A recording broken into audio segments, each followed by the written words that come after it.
Tushlar deyarli hech qachon mantiq qoidalariga bo'ysunmaydi. Ular go'yo turli filmlardan tasodifiy kadrlar olib, bitta video o'yin darajasida tasvir paydo qiladi.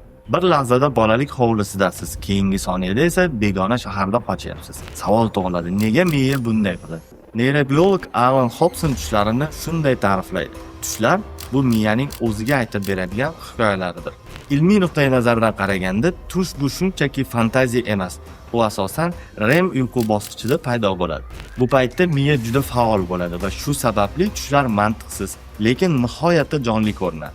Xo'sh, miya nima uchun buni qiladi?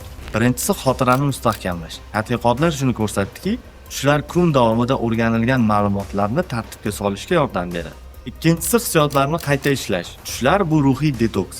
Ayniqsa stress, qo'rquv va kuchli hissiyotlar tushlarda ko'proq namoyon bo'ladi. Miya ularni xavfsiz muhitda qayta ishlaydi. Uchinchisi, nega ba'zan tushlar qo'rqinchli bo'ladi? Bu yerda mashhur xavf simulyatsiyasi, ya'ni Threat Simulation Theory nazariyasi ishga tushadi. Unga ko'ra, miya bizni real hayotdagi xavflarga tayyorlash uchun atayin qo'rqinchli tushlar yaratadi.